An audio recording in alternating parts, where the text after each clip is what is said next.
میرے مولا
رب العالمین کو پکارتے ہیں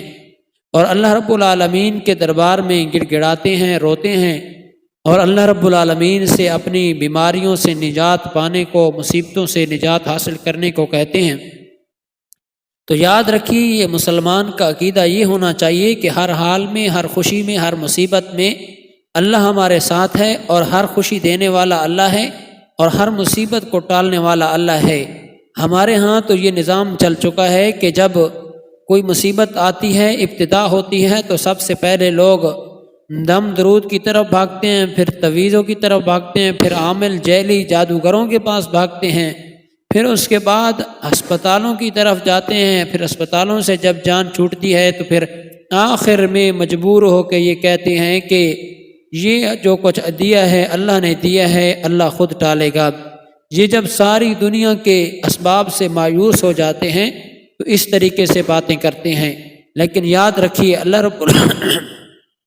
رب العالمین نے فرمایا، ایک مسلمان آدمی کا یہ عقیدہ اور نظریہ ہونا چاہیے کہ چاہے ابتدا ہو یا انتہا ہو، نظریہ اور یقین اللہ کے ساتھ ہونا چاہیے، کیونکہ اللہ رب العالمین سب مصیبتوں، بیماریوں سے نجات دینے والا ہے اور سب کے لیے آسانیوں کا راستہ کھولنے والا ہے۔ تو یہاں ایک بات کا ذکر کیا گیا ہے جو اس وقت کا شان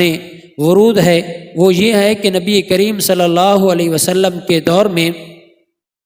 مشرکین کے ہاں مکہ کے اندر قحط آ گئی، اور قحط تقریباً 7 سال کا عرصہ رہا۔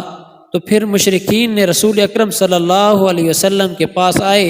اور عرض کیا کہ ہم آپ کے قریبی رشتہ دار ہیں، قرابت کا واسطہ ہے، آپ اپنے رب سے دعا کریں اور اللہ رب العالمین ہمارے لیے اس قحط کو دور فرمائے۔ تو رسول اکرم صلی اللہ علیہ وسلم نے دعا کی، اللہ نے اس دعا کی بدولت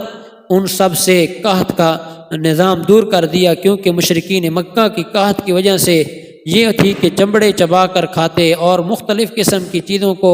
گھاس کھانے پہ، اور وہ بھی ختم ہو گئی، اتنا قحط آ چکی تھی، کھانے کو کوئی چیز نہیں تھی۔ تو یہ مشکلات تھیں، اللہ رب العالمین نے مشکل ڈالی، پھر مشرکین نے اس میں تدبیریں اور مکر و فریب کرنا شروع کیا اور دوبارہ شرک شروع کر دیا۔ تو اللہ رب العالمین نے یہ آیت نازل کر کے سمجھایا کہ اے انسانوں، تم اللہ کی نعمتوں کی ناشکری نہ کرو، پہلے تم قحط سالی کے اندر تھے 7 سال، جب تمہیں نعمتیں ملی تو اب تم ان سے جان چھڑا بیٹھے ہو، اور اب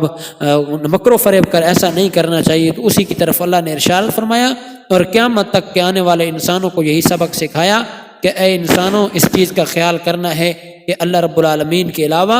ہر مشکل میں کسی اور کو نہیں پکارنا، ہر بیماری میں، ہر اذیت میں، ہر مسائل میں اللہ رب العالمین کو پکارنا ہے۔ تو اب معنی سنیے، فرمایا بسم اللہ الرحمن الرحیم، وَإِذَا أَذَقْنَا النَّاسَ رَحْمَةً مِّن بَعْدِ ضَرَّاءَ مَسَّتْهُمْ، جب ہم ان کو کسی تکلیف کے بعد اپنی رحمت کا مزہ چکھاتے ہیں، بھوک اور قحط اور پیاس کے بعد، جب ان سے قحط سالی ختم کرتے ہیں، نعمتیں میسر کرتے ہیں، پھر اس انسان ناشکرے کی حالت یہ ہے، اذا لہم مکر فی آیاتنا، ہماری آیات کے اندر مکر و فریب شروع کر دیتے ہیں۔ پہلے تو اللہ سے مانگ رہے تھے، جب مصیبت دور ہو گئی پھر نسبتیں غیر اللہ کی طرف کرنا شروع کر دیتے ہیں۔ تو اللہ رب العالمین فرماتے ہیں میرے بندو یہ کہاں کا انصاف ہے جب میں اللہ رب العالمین تمہیں یہ کہہ رہا ہوں کہ میں تمہیں بیماریوں سے، مصیبتوں سے، بھوک سے کھلانے والا، ساری چیزوں میں اللہ رب العالمین عطا کرنے والا ہوں، پھر تم کیوں شرک کر کے غیر اللہ کی طرف نسبت کرتے ہو؟ زیادہ یہ بات غلط ہے۔ آگے اللہ فرمایا قُلِ اللَّهُ أَسْرَعُ مَكْرًا، اے میرے پیغمبر ان مشرکین کو بتا دیجئے قیامت تک آنے والے سب انسان سن لیں کہ جس طرح تم مکر و فریب کرتے ہو، اللہ پکڑنے کے اندر، تدبیر کے اندر اللہ بڑا مضبوط ہے۔ اللہ رب العالمین نے اب تم کو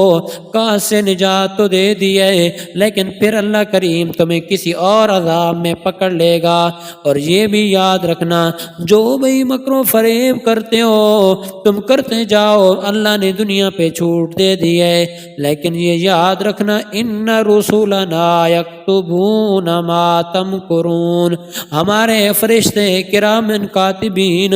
تمہارے کندھوں پہ بیٹھے ہوئے ہیں، جو تم مکر و فریب کر رہے ہو، تدبیریں کر رہے ہو، شرک کر رہے ہو، میں اللہ کی آیاتوں کو جھٹلا کر اس کی نسبت اللہ نے رحمت چکھائی، اللہ نے مصیبت سے نجات دی، تم پھر غیر کی طرف، کسی دربار والے کی طرف نسبت کرنا شروع کر دیا، جیل عامل کی طرف نسبت شروع کر دی، تویز گنڈے کی طرف نسبت شروع کر دی۔ یہ ساری باتیں تمہاری لکھی جا رہی ہیں، کل قیامت کے دن تمہیں پتہ چل جائے گا۔ تو لہذا اللہ رب العالمین نے کیسے انداز کے اندر انسان کی ناشکری بیان فرمائی، اور اس کے بعد یہ تنبیہ بھی فرمائی جب نعمتیں ہم کرتے ہیں تو شکر بھی ہمارا کرو، اور ہر حال میں اللہ رب العالمین کو پکارو، کیونکہ میں ہر حال میں تمہاری ہر ضرورت کو سننے، جاننے، سمجھنے والا ہوں، تو پوری کرنے والا ہی میں ہوں، تو پھر کسی اور کے سامنے جانے کی ضرورت نہیں ہے۔ اللہ رب العالمین قرآن و سنت کے مطابق صحیح عقیدہ اور صحیح عمل کی توفیق نصیب فرمائے۔ وآخر دعوانا ان الحمد للہ رب العالمین۔